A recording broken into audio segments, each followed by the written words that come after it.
turned hot. Hotter than hotter. Oh, why don't you take it away? Tell us about that, Sonja.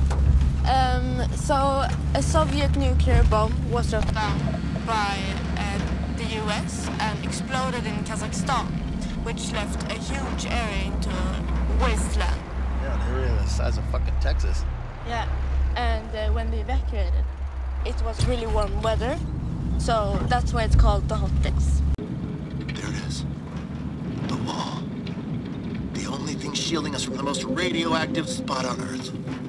Behind it, centaurs are galloping, in harmony, holding hands and hooves. There are no centaurs in the zone, as you'll see for yourself.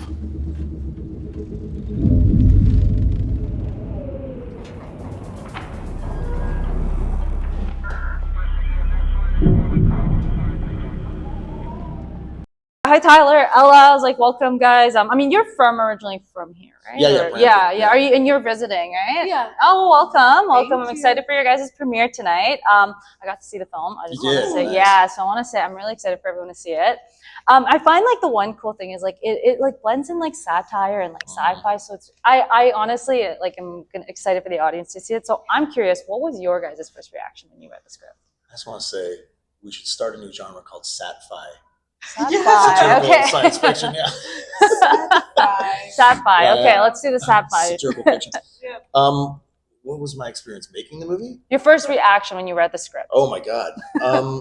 So it came to me in a very untraditional way. It came to me through like an old agent in Canada and kind of circumvented my current agents. And I was like, what is this crazy script and why are they like sneaking it to me?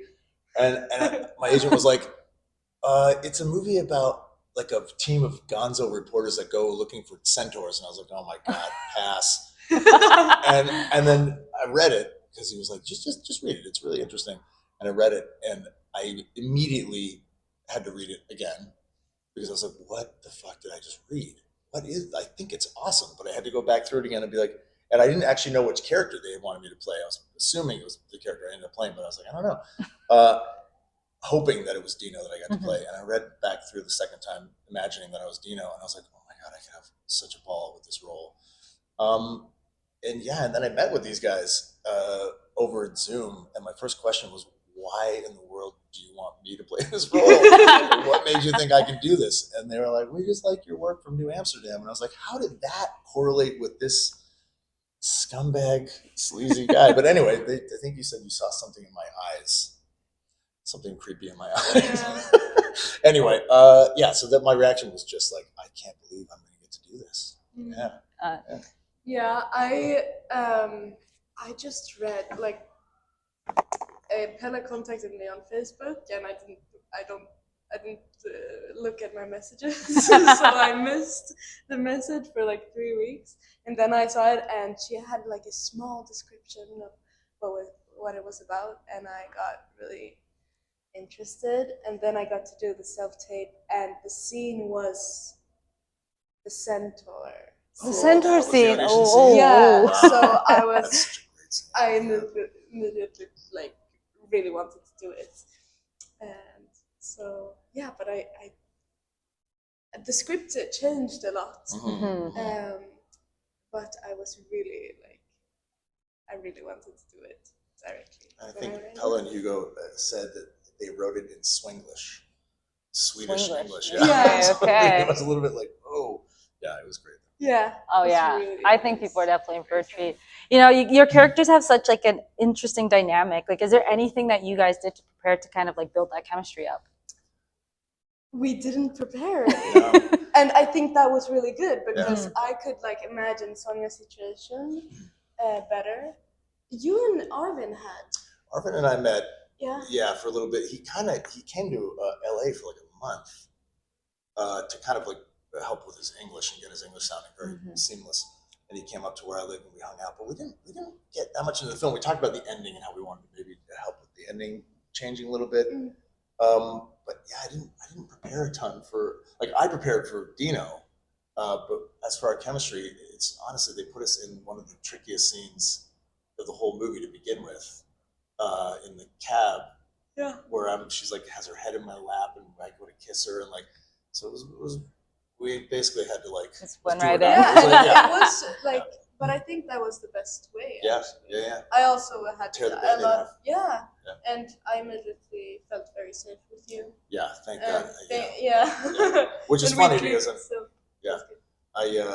You know, it's funny. We in North America, there's a lot of attention paid to intimacy coordination and intimacy coaches, and there is none of that in Sweden. So I was like, I had to make sure I talked to Ella. I was like, okay, look, I want to make sure you're comfortable with all these things. Yeah. So I think that helped us feel a little more, safe and prepared to like get kind of raw in the scene. Yeah. Yeah, I mean, there is a lot of like raw, especially like if a film has a lot of like dark undertones, like comedy. Like, is there anything that you guys like did anything particular to kind of like portray that into the film? Honestly, because Pella worked for Vice magazine, there was a lot of my initial what's the word I'm looking for? Research was looking into Vice magazine and Gavin McInnes. And I watched a lot of Gavin McInnes interviews. And for people who don't know Gavin McInnes, he's one of the co-founders of Vice, but also he founded the Proud Boys in the United States. And he's like a really divisive, controversial character, to say the least. And I sort of drew inspiration from watching his interviews where he's like charming as fuck, but he's saying horrible shit. If you really pay attention, it's like really horrible stuff he's saying, but he's just so charming and good at it. And I was like, that's what I have to be. I have to figure out how to be disgusting and likable at the same time. And I think a lot of comedy comes from that, Yeah. Dark. Yeah. Yeah. I think the dark comedy in Sonja has to do a lot with her naivety. Yeah. And so I took inspiration from my own experiences and my friends' experiences and being like just like happy to be there. Yeah, like, that kind of Yeah, fish out of water. yeah. Yeah. Yeah, no, you did a fantastic job with that. Well, what's like one thing that you hope the audience will take away from this film? I hope that people have a fun and realistic experience. And beneath the satire, the story is really about like how ambition and hunger for recognition forms us. Yeah. And so I hope that, and it often puts us in kind of uncomfortable situations. And I hope that people just have a laugh, but also like thinks a little bit about themselves, like a little bit harder. Get some thinking. Yeah. Yeah, and I think we were talking a lot about how sort of there's a lot of mirroring about the media, the state of the media today, and just like how you can sell people anything. It's just how you tell it, you know what I mean?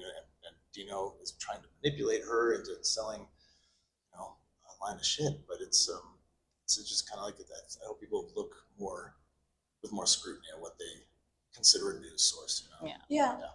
But and also laugh. Yeah, also laugh. I'm sure they'll laugh. So my final question to wrap this up. So we're all about going the extra mile. So what does going the extra mile mean to you guys? Whether that be, professionally or, what does that mean to you? Going an extra mile. You know that expression? No, I don't know that. It's like giving it a little bit more than like that little kick. like 110%. Yeah, like how do you give it a little kick?